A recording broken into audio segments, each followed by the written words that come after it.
this time last year, a ton of unknown. You get the invite to spring training with the Pirates, but that's a complete 180 to now being with the Cubs going into spring training. What's the difference like for you this February compared to last? It's a little bit more comfortable, I would say. I'm not complacent by any means, but it's more comfortable knowing that I'll have a role going into spring training and knowing that I'll have goals to work towards, but it's not an unknown of where I'm going, how I fit into the organization. I know where I fit in, and I'm excited about going and trying to improve on that. Almost 2 full years since between starts, I guess, for the Padres and then the Cubs. You know, you had some pretty serious surgery, obviously, but it never seemed like you had any doubt that you'd make it back. What made you so confident? That's a good question. I think my work ethic. I think that working hard towards that goal, I always had that goal in mind of making it back to the big leagues. I didn't know where I was going to be, but I had that goal, and I never stopped working towards it. And I think when you combine work ethic and then the preparation it takes, it creates confidence. And so when I've had those two things going through the process, and it's really created confidence for myself. Your first start with the Cubs, 4th of July day, perfect day at Wrigley Field. You're trotting in the mound. What are the nerves like? It's hard to explain. I wish it was so easier to explain. It was so much fun. I was anxious driving up, I think more so than when I actually got up there, but the drive up I was actually in Toledo. I was talking on the phone with my agent, and then we got the word that the transaction happened. So my wife was up in Toledo. We drove home real quick, then drove up to Chicago, and the drive up was very tense, maybe that's the right word, but there wasn't a lot of talking. We were anxious, excited. But then when we got in the clubhouse around the guys, it kind of turns around into just baseball and going out. And I remember going out on the mound warming up and thinking, I've never been to Wrigley and it's been so nice out. It was sunny, it was warm, I think it was in the 70s, and it was a almost perfect day. Well, it really couldn't have gotten better for you on the mound too. You know, you pick up the win, your first start in, you know, like I said, 2 years. But you're designated for assignment twice. What's the attitude like? What's the mindset like when you're bouncing back and forth like that? Well, for me, with my previous 2 years, having gone through, I think 3 surgeries total, I have a different perspective. So knowing that I was healthy was all the assurance I needed. I knew that if I was healthy, I could prove that I'd be a viable option on a major league roster. So it was just a matter of getting the opportunity to go out on the mound. And with my health and opportunity, I felt like I'd always be able to make it back up. So that it never really stressed me out too much, but it was made for an interesting summer.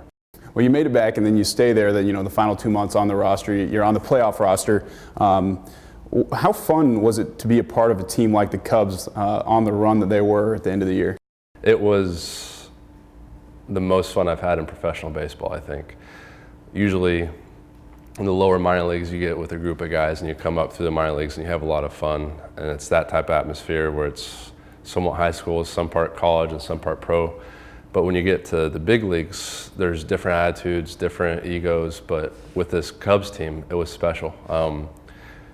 Every day you go to the park, it was fun. And I know that a lot of that comes from the top down, from Joe Madden and how he runs the team, the organization. And it was a blast the whole way through. You've obviously seen a lot of big-time professional baseball players, having played in and pitched against some and pitched with some. Who was the guy on the Cubs where you're like just impressed by, whether it was Arrieta on the run he was on or Rizzo in batting practice? What was that like? I think there's probably 2, and you mentioned both of them. Arrieta, he had the best second half, arguably in the history of baseball. When you put that into context in the history of baseball, it's amazing. It was something I've never seen before. It was really like, and it's no disrespect to him, I mean this in the highest regard, it's like a high school pitcher, like that best high school pitcher in the country, except for he was facing big league hitters, and he was making them look like high school kids. And that's the best way I could put it, and it was unreal. So every start he'd go out and just dominate, and it was a lot of fun to watch. And then Rizzo, because we played together in San Diego, so to see him from that rookie that just got called up and then not be around him for a few years and see the leader and the type of player he's turned into, it was very neat to see his growth and progression on those fronts.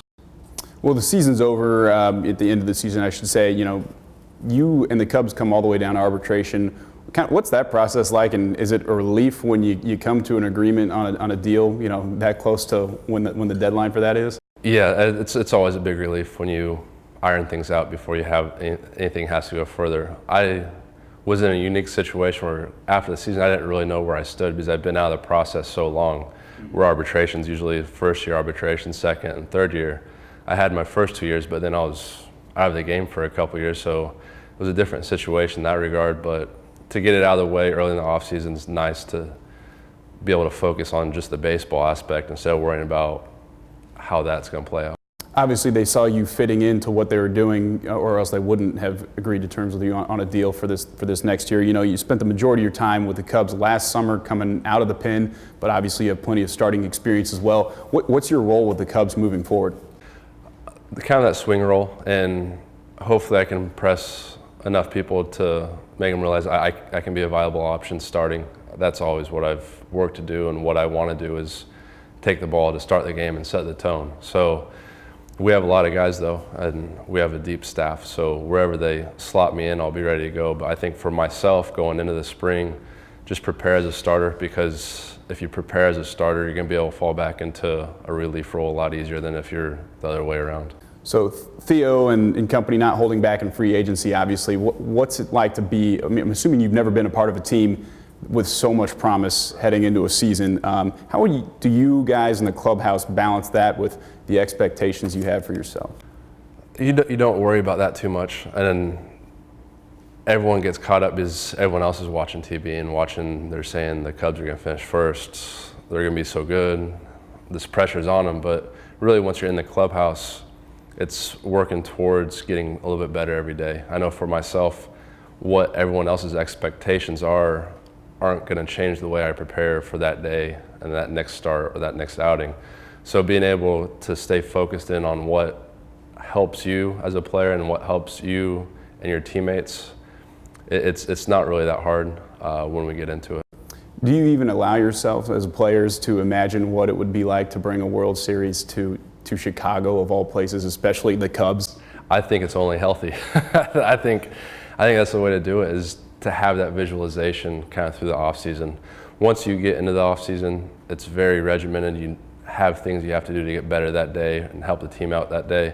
But this time of year, going into it, you visualize those type of things when you're working. You kind of think how great it would be to be the top team in baseball, to bring a championship to Chicago when they haven't had one in so long. And those things are fun to think about, and then when it's time to work, you kind of have to move out of that mindset into the kind of the process-driven mindset where you think about what you have to do to get better. What would happen in Chicago if the Cubs won a World Series? I want to be there to find out, though.